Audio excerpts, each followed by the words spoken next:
વાત કરીએ વધુ એક બ્રેકિંગ ન્યૂઝ અમદાવાદ તરફથી સામે આવી રહ્યા છે। ઉલ્લેખનીય છે કે વાત કરીએ હાર્દિક પટેલની જ રીતે હાઈકોર્ટમાંથી રાહત મળી નથી, ત્યારે હાઈકોર્ટ હવે સુપ્રીમ કોર્ટના દરવાજા ખખડાવે તેવું લાગી રહ્યું છે। હાર્દિક હવે સુપ્રીમ કોર્ટમાં પહોંચે અને આ અરજીને સુપ્રીમ કોર્ટમાં પડકારે તેવી શક્યતા છે। આજે જ રીટની સુનાવણી હાથ ધરાઈ શકે છે। અરજી પર આજે સુપ્રીમમાં સુનાવણી હાથ ધરાઈ શકે છે।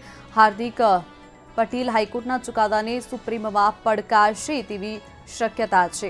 આજે જ રીટની સુનાવણી કરવા અંગે રજૂઆત કરવામાં આવશે। ઉલ્લેખનીય છે કે હાર્દિક પટેલ આ પહેલા હાઈકોર્ટમાં ગુજરાત હાઈકોર્ટમાં પોતાને રાહત અરજી હાઈકોર્ટમાં આપી હતી અને તેની જે સજા છે ફટકારવામાં આવી છે, તેની ઉપર સ્ટે આપવામાં આવે તેવી અરજી કરવામાં આવી હતી, તેને રાહત આપવામાં આવે જેથી કરી તે આવનારી 2019ની લોકસભાની ચૂંટણી લડી શકે।